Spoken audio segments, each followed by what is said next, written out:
It's all fun and games till someone gets shot. I feel like video games is in such a good spot right now. I have not played so many video games and had so much fun in such a long time. From Call of Duty to Fortnite to Marvel Rivals to Tekken to Street Fighter. The list goes on. I feel like I'm missing one or two.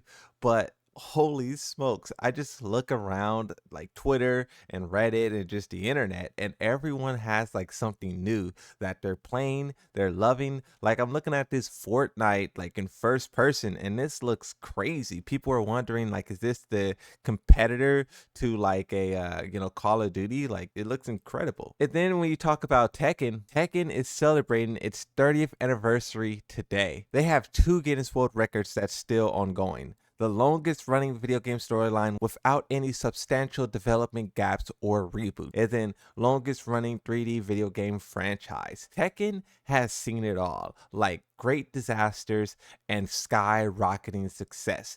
With Tekken 8, they have like an uphill battle, but players are really excited. Like, we finally got past the conversation of like, of course, people were so upset about balance, but people were so optimistic for the future and what this game has to offer. And with the Game Awards literally 2 days away, they have an opportunity to wow the entire fan base. The conversation of whether or not Tifa will be in Tekken is one that has spanned for a long time, and a lot of people are interested in an idea. And even though I think it's personally like, I maybe want to buy Tifa, I just would watch from the sideline.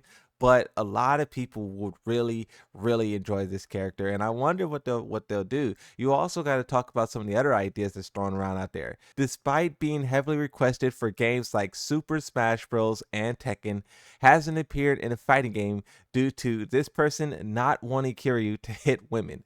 This person says, "Add Majima. He hits women." Now, this tweet is pretty funny, but what's important to remember about this is the person who said this is no longer working at the company. There's a new person in charge, and that new person in charge is they really don't like care whether or not Kiryu hits women or not. But what they're thinking about like the big picture. Like when you do a guest character, it's a heavy investment, and they're trying to see like and they want to go for the biggest collaboration possible, which is why I think they're collaborating with Fortnite. And then for Tekken and for fighting games, they said they don't want to do it. They don't want to collaborate with fighting games because they feel like it's too small. It's too small to work with. Now, when you talk about Tekken and what they can show at the Game Awards, this could be a perfect opportunity for them to show like we're not small like you think. Like it's actually a massive franchise. Look at our 30-year long history. Look at our reveal. Everything looks like amazing, crazy, right? So that's what they could do with the power of this Game Awards reveal. And in the past video, I was talking a little bit about Bleach Ichigo,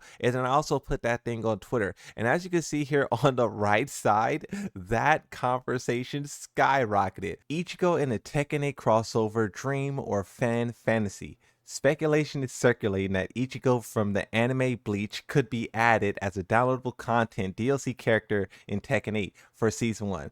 This speculation stems from several factors: Ichigo's orange color palette matching the game's aesthetic, Tekken producers Harada, known's fondness for Bleach, and Bandai Namco's upcoming release of a Bleach game in March 2025. Fans' reactions are mixed, with some expressing excitement and readiness to return to playing to Tekken if Ichigo is included, while others are skeptical and suggest alternate characters like Tifa for Final Fantasy. The discussion highlights a broad interest in crossover characters from the game. See, so when you talk about Tekken 7 being successful because of guest characters, it's things like this that make me think, okay, maybe, right? With how big this conversation got out of nowhere, is in a Tifa conversation and in an undying Kiryu Kazama, it speaks to like the idea that maybe guest characters is really what can save fighting games. Because if you think about it, Fortnite was legendary. But would Fortnite had carried on this long if they weren't collaborating with every video game on the planet, every property on the planet? You're starting to see professional athletes be put into that game. You're starting to see professional athletes be put into fighting games. But then when you talk about like, Mortal Kombat starting the whole guest character thing, those guys are currently like drowning. Ed Boon gave us a 34-second teaser of Conan, and this thing is being laughed out the door. This trailer looks like so bad. To see Mortal Kombat be the ones who started this whole like guest character in fighting games things, and then to see all the other fighting games take it and run with it, Street Fighter, incredible. City of Wolves, they're doing great stuff. Even Fatal Fury, they got Christian Ronaldo. Tekken 8, we'll see what they have to offer soon, but Mortal Kombat, they're slipping. Look at the most liked post on this. It says, I'm usually not that person, but these MK1 animations for like all the characters are so bad.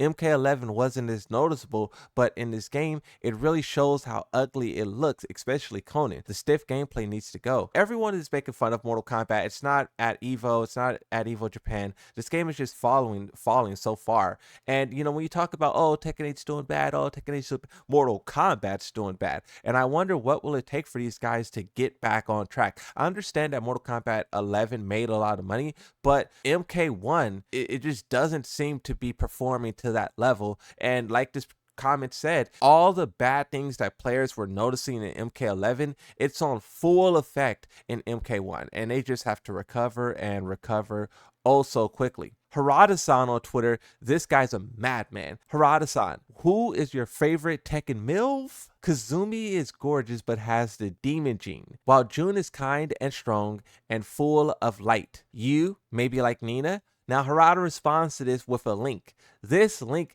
is to none other than Roger's wife? Huh? Holy smokes. Look at this picture.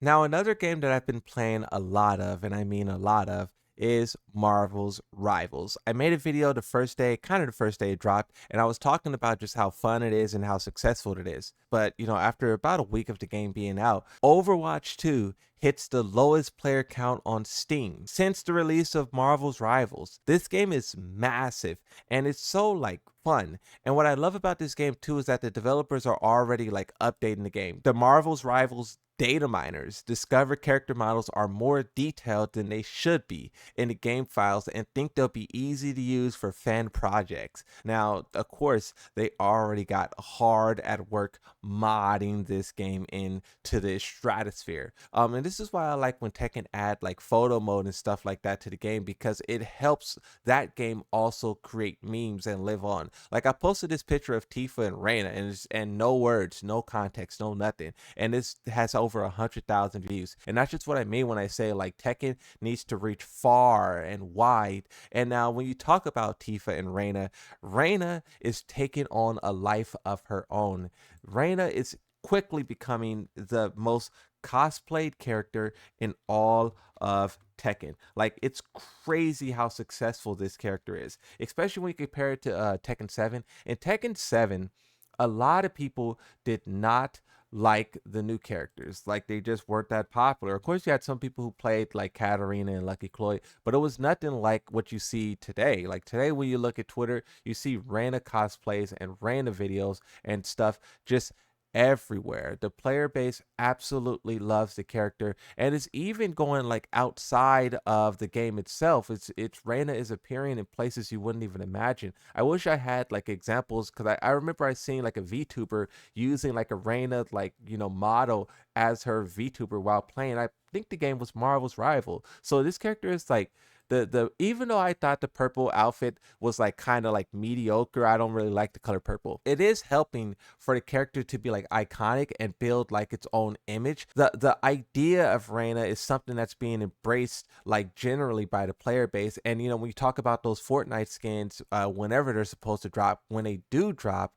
you know, Reina is definitely a character they should put into the game. And then, you know, that can, you know, bump that character even farther into the stratosphere. I think right now Tekken had a lot of like ups and downs, but just with how happy the player base is, how motivated they are, this season 2 update trailer was phenomenal. I'm pretty sure no matter what the Game Awards trailer will be, it will probably be incredible. And then you just talk about the Fortnite thing. It just basically feels like the good times are rolling, and like I'm happy to see what Harada-san has to show and what they will, you know, do in the game. Right, I'm very interested to see Yoshimitsu get nerfed, Jin gets nerfed, all of these characters gets nerfed, and we just experience a new level of balance in this game. Can Moonsault Slayer stop putting me in his Anna prediction videos? I blocked you for a reason. Oh, he's like, oh, I know so much about Anna, then proceeds to put my screenshot.